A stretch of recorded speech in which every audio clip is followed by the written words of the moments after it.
Welcome to Take Me to the Cloud, a place for business professionals to hear insights and best practices from industry experts that combine cloud systems, operations, supply chain, and finance.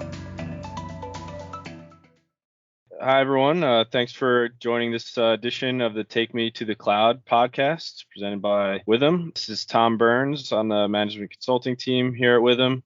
And today we have Christian DeRusso, also on the management consulting team here at Withum, to talk about the importance of financial visibility. Welcome, Christian. Hey, Tom. So I guess we'll get right into it. When you are talking, or when we are talking, anyone's talking about financial visibility, what exactly are you referring to?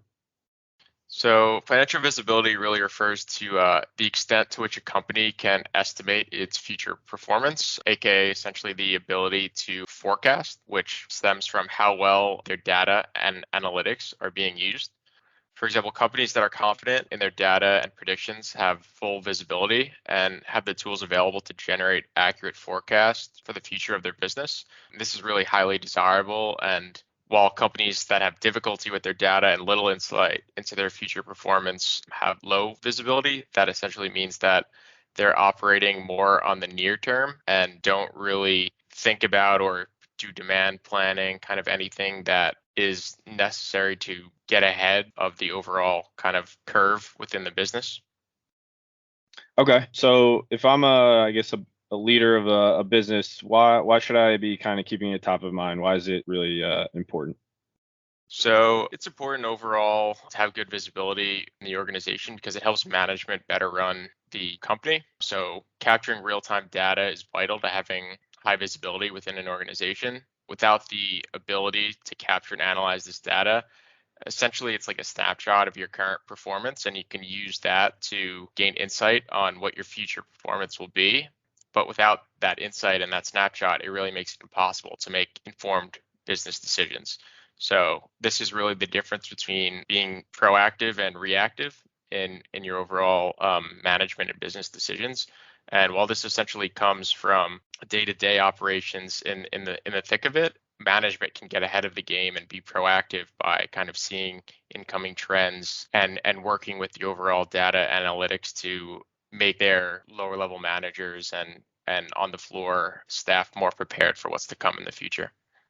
Okay, yeah, I mean, it's kind of hard to argue with. It makes a ton of sense. If I'm, say, a business leader and I'm sitting here hearing what you're saying, it's resonating a ton. I'm realizing I'm kind of feeling I'm a reactive business leader rather than a proactive business leader. Kind of what's my next step? How can I improve my overall visibility?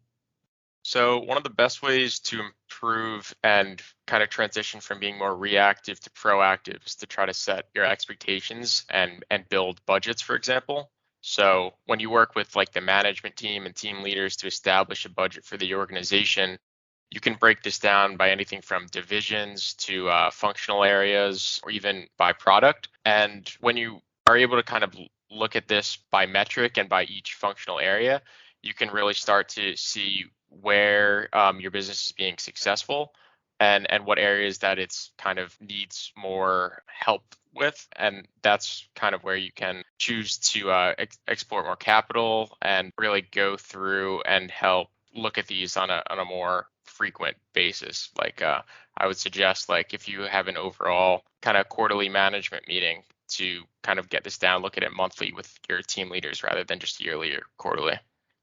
Okay, so like when you're talking about real-time data, like what exactly are you referring to?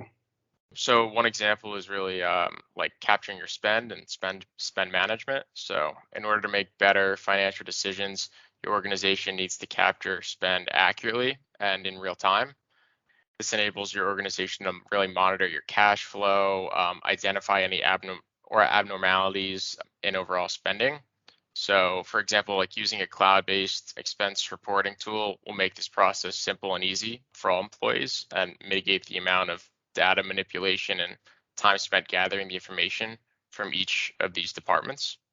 Okay, yeah. I mean, I guess I never really put it together of like why it's can be so helpful, but it makes me think of like when you mentioned spend management, I can think of a lot of our clients that use a tool, even pretty basic tool like Expensify for expense management, right? Like the alternative, the benefit that they see is rather than having to kind of look at whether it's employee expenses or credit card expenses at the end of the month during the reconciliation process, right? They can kind of have that data imported, like you keep saying, in more in real time on a day-to-day basis, have employees categorizing their information and flowing directly into their ERP or accounting system. And just back to your point about kind of getting more granular in real time, it's maybe on a even day-to-day or week-to-week basis rather than the end of the month, or sometimes even worse, a couple months later, depending on how efficient the business is at going through that month-end process. Yeah, definitely.